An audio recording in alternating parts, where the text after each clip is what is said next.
Salam alaikum et bienvenue dans ce nouvel épisode de Mes Bricolos. Épisode du mercredi 7 avril. C'est aussi le jour où on va voir la prochaine keynote. Enfin, on va voir la keynote d'Apple. Donc on va voir ce qu'ils vont nous concocter.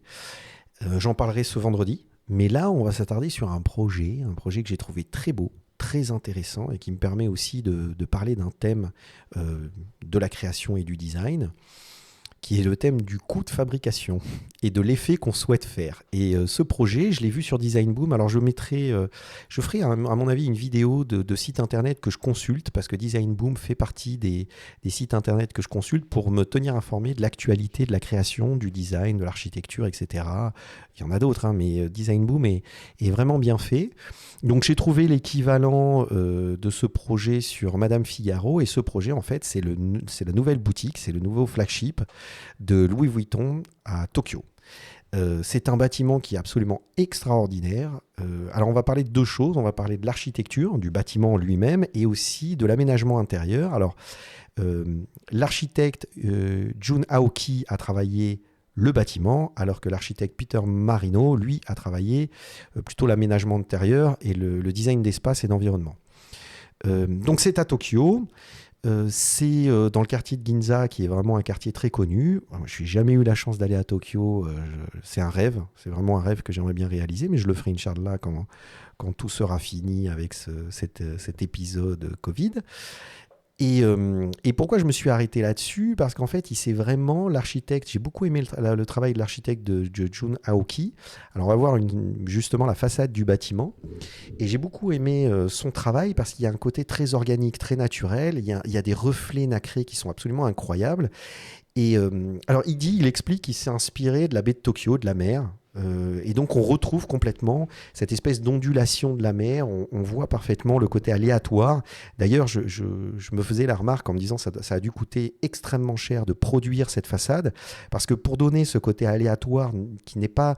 On n'identifie pas une répétition, parce qu'en fait, ce qu'on essaye de faire quand on travaille sur quelque chose où on doit le dupliquer sur une surface quand même relativement grande, c'est qu'on essaye vraiment d'avoir une économie d'échelle. C'est-à-dire qu'on travaille un système qu'on répète, et la répétition nous permet finalement d'économiser sur le coût total. Mais quand on veut vraiment donner un effet aléatoire, un peu comme ce que vous voyez sur la façade, c'est très compliqué, parce que l'aléatoire veut dire qu'à chaque fois, on fabrique quelque chose de nouveau. On est obligé de travailler pour donner cet effet naturel et organique. Et quand je le regarde, j'ai du mal à repérer un élément générique qui est répété, un peu comme un carreau, si vous voulez, comme si il avait fait un carreau et puis après qui était répété. Je vois des formes qui se répètent, mais j'ai l'impression qu'elles sont modifiées sur la hauteur. C'est-à-dire, si vous regardez, cette hauteur-là n'est pas la même que celle-là, n'est pas la même que celle-là. Je ne sais pas si vous voyez le curseur sur l'écran, mais c'est facilement identifiable. Donc ça veut dire qu'il y a vraiment quelque chose d'aléatoire. Ça a dû coûter une blinde, 3 bras, 6 jambes. Ah ben là, tu passes tout, là, tu finis tétraplégique, parce que le truc, pour payer une façade comme ça, elle est incroyable. Et en plus, c'est une double façade, parce que ce qui est beau dans ce bâtiment, c'est qu'il fait l'angle d'une rue. Alors au Maroc, on dirait on parlerait de chouka. Chouka qui veut dire angle de rue, et là c'est chouka, jouj di el tête. Une chouka de 2 fesses. Donc il y a une valeur, il y a un effet qui est d'autant plus important qu'on peut vraiment jouer sur le bâtiment.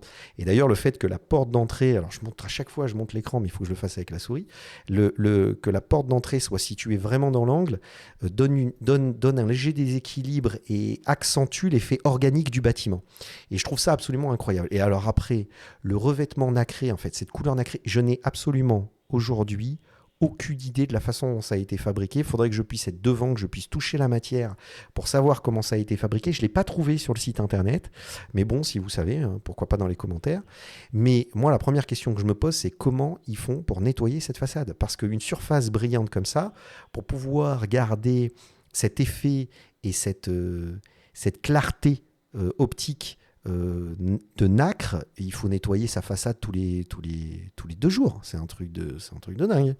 C'est un truc de dingue. Alors, c'est là où on arrive à un sujet très intéressant qui est le coût.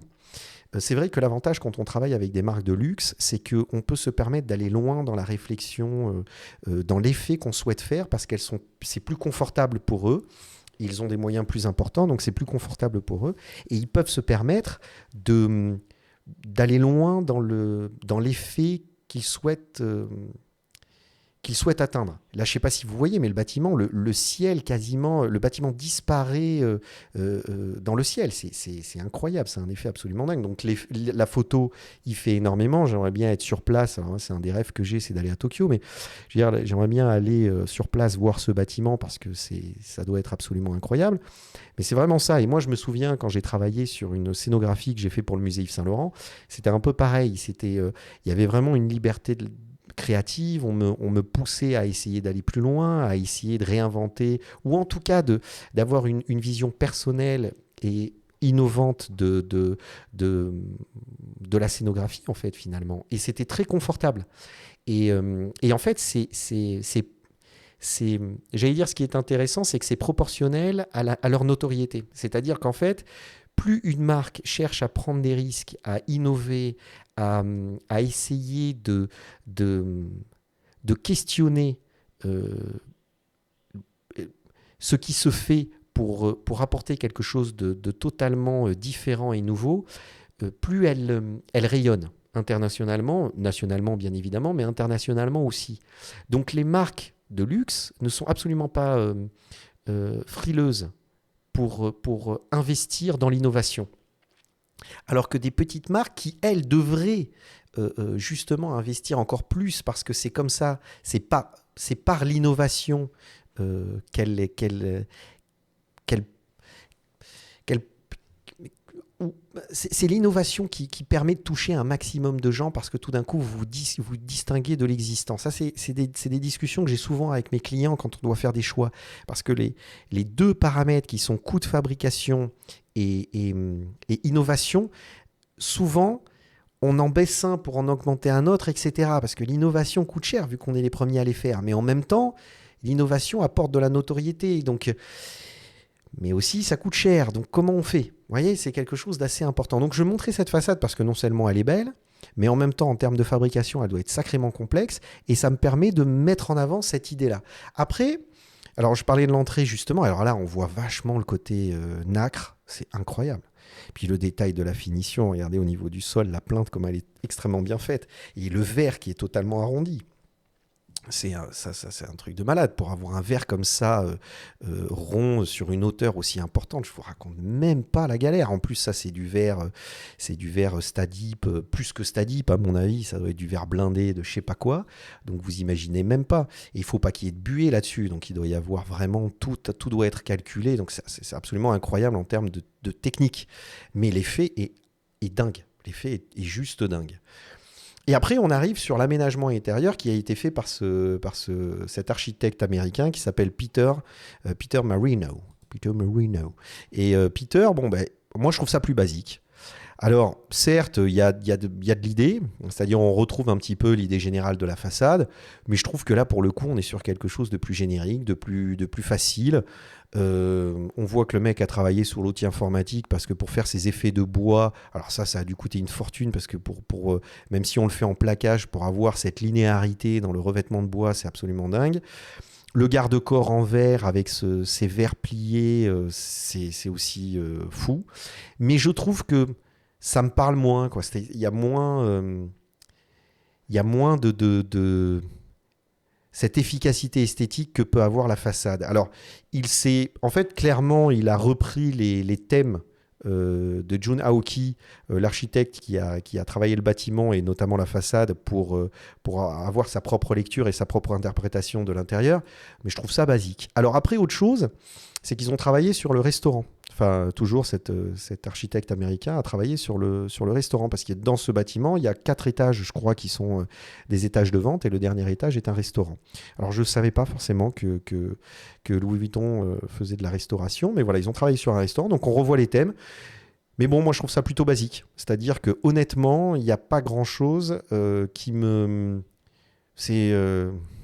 On sent que les matériaux sont beaux, mais on est limite dans la cantine, quoi. Vous voyez ce que je veux dire? Si on enlève, on va pas enlever, mais l'effet du plafond et l'effet du sol à eux seuls ne permettent pas d'amener une valeur ajoutée ou vraiment de rendre ce restaurant au niveau moi en tout cas, de l'idée que je me fais d'un restaurant Louis Vuitton.